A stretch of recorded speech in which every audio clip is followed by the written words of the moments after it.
Salah satu saksi mengaku menerima undangan judi sabung ayam di Waikanan dari anggota TNI.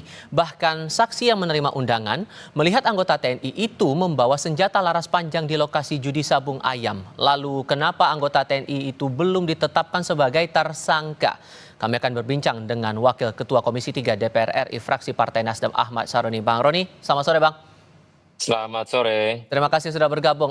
Dari proses yang berlangsung saat ini kan masih berjalan proses hukumnya, kemudian di ranah TNI juga masih berjalan prosesnya. Tapi kalau dari Komisi 3 apakah menemukan fakta baru di balik insiden ini, Bang? Sambil menunggu mereka menginvestigasi ya antara Polri dan TNI sama-sama, kita menunggu informasi selanjutnya apa yang telah mereka kerjakan pada saat sekarang. Cuman situasional ini kan publik sedang menonton apa yang menjadi investigasi sama-sama di antara kedua lembaga. Nah, kita berharap ke depan tidak lagi ada kejadian hal yang sama, kejadian hal yang serupa yang menyebabkan nyawa orang lain meninggal. Dan TNI Polri bersama-sama, kalau mau berantas cuman sabung ayam, ada urusan lain yang lebih besar, yang notabene semua para pelaku yang diduga dibackingin oleh dua institusi ini, segeranya untuk semua ditarik, agar tidak terjadi hal-hal seolah-olah ini lapak saya, ini lapak situ, lapak gua dan segala macam. Nah, hindari hal-hal yang akan terjadi bentrok di antara kedua institusi tersebut. Bahaya ini kalau keseringan terjadi terulang dan berulang.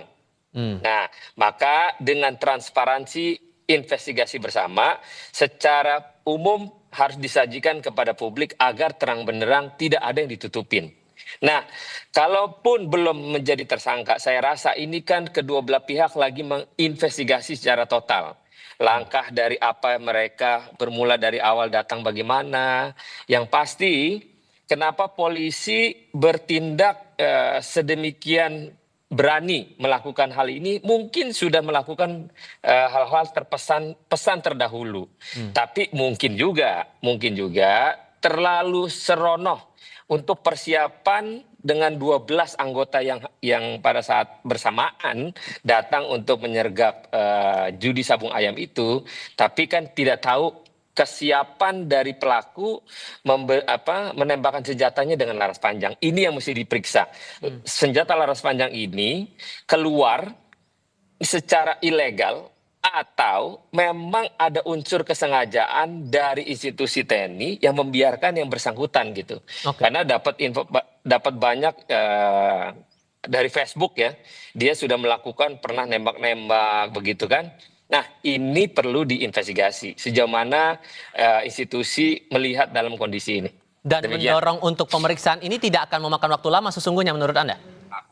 Tidak perlu waktu lama, ini jelas kok. Ini jelas pembunuhan yang dilakukan oleh oknum tentara, tapi tidak luput pemeriksaan ini harus bersama-sama disampaikan oleh tim investigasi yang kedua belah pihak lagi bekerja.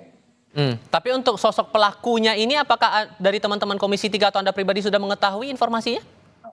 Belum, secara lugas kita tahunya dari berita-berita yang beredar ya. Tapi kita lihat nanti mungkin 1-2 hari ini dua lembaga ini akan memberikan up to date-nya kepada publik nanti. Oke. Tapi kalau mencermati lagi insiden ini tadi sudah sempat Anda singgung juga begitu, bahwa masalah insiden polisi dengan anggota TNI ini acap kali terjadi. Kalau mempelajari kejadian yang sekarang, jadi harus gimana arah ke depannya begitu? Iya, ya tadi saya sampaikan bahwa kedua institusi ini dua-duanya kan tahu nih antar satu dengan yang lainnya di mana ada bukalapak, parkir lah, tempat judi lah. Udah dua-duanya mundur semua, jangan ada yang backing-backingan. Jangan kejadian nanti kayak penadah mobil curian. Begitu juga dengan kepolisian, apapun yang terjadi terkait dengan backing-membacking di wilayah manapun di Indonesia ini, udah mundur aja semua. Jangan ada yang backing-backingan udah. Karena ini yang menjadi sebab musabab masalah perut. Lapar, yang satu kekenyangan, yang satu kelaparan.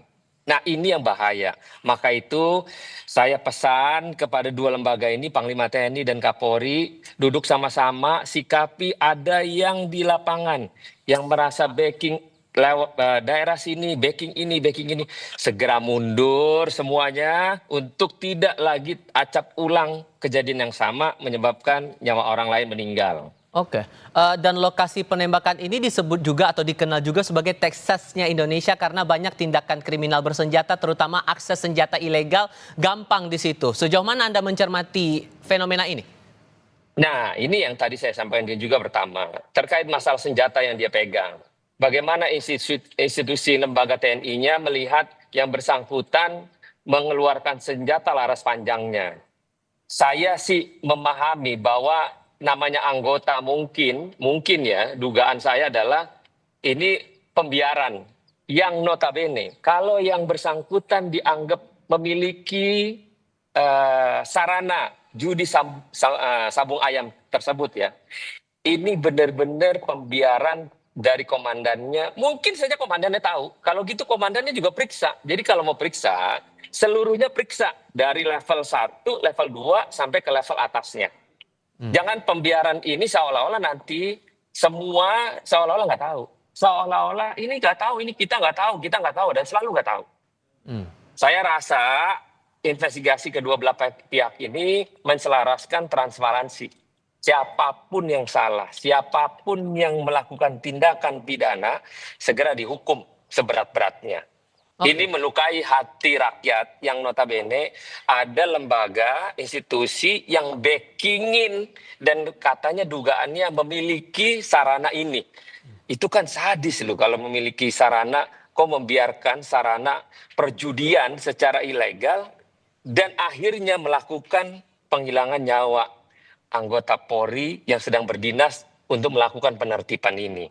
Maka itu semua sabung ayam di Indonesia ini tuntaskan, berantas, tidak boleh ada lagi kegiatan seperti ini. Walaupun katanya orang dulu ini adat istiadat, udahlah nggak ada itu adat istiadat udah. Ya, adat istiadat kalau mau main-main cagar budaya, menari, bernyanyi itu boleh. Tapi kalau sudah menjadi perjudian itu bahaya sudah. Saya udah berantas saja, hilangin semua. Dengan polisi sudah membagi dua klaster dalam perkara ini, klaster kasus judi sabung ayamnya, kemudian kasus penembakan anggota polisinya. Menurut Anda ini bisa seiring sejalan diproses atau harus ada yang lebih dulu diperiksa, entah kasus judinya dulu atau penembakannya dulu begitu? Iya, pertama penembakannya dulu. Tapi seiringnya para jalannya proses ini anggota dua-duanya dua lembaga kan saling tahu ini pasti di daerah pasti ada dan ada terkait masalah sabung ayam tadi.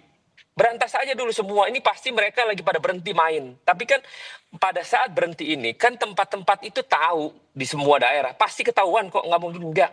Nah, selaras paralel ini, lakukan pemberantasan ini. Jangan cuma hanya beberapa hari berhenti, tapi nanti setelah kasus ini reda, kasus ini udah tidak lagi di publik rame, mereka main-main lagi. Jangan udah, ini bahaya masalahnya. Oke, dengan terakhir disampaikan bahwa 14 saksi sudah diperiksa, 13 diantaranya adalah anggota yang ikut terlibat dalam proses penggerebekan dan satu adalah warga. Menurut Anda itu sudah cukup atau perlu lagi harus ada pihak lain yang ikut diperiksa di sini? Nggak cukup. Masyarakat yang ada di situ yang lagi main dan biasa main periksa semua. Supaya tahu nih terang benerang yang terjadi dalam situasi wilayah sabung ayam ini. Siapa pemain judi sabung ayam, siapa orang yang backing dan semua yang terlibat di situ periksa. Oke. Jadi jangan membiarkan, jangan cuma masyarakat cuma satu orang atau dua orang. Enggak, ini pasti tak banyak orangnya, pasti banyak. Dan pasti bertalian juga dengan pidana lain menurut Anda? Pasti. Oke, karena ini sudah menjadi atensi juga, Anda mewakili dari jajaran pimpinan Komisi 3, apakah akan ada bentuk audiensi begitu atau mungkin mengecek langsung ke lokasi tempat proses hukum ini berjalan di Lampung? Mungkin dalam waktu dekat setelah kedua lembaga menyampaikan investigasinya secara lugas, baru kita akan datangin ke sana, ke lokasi, ke Lampung.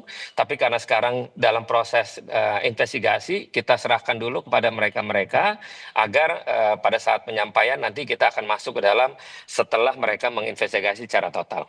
Oke, Bang Ahmad Sahroni, terima kasih banyak sudah berbicara bersama Terima kami. kasih. Selamat sore, Bang. Masih.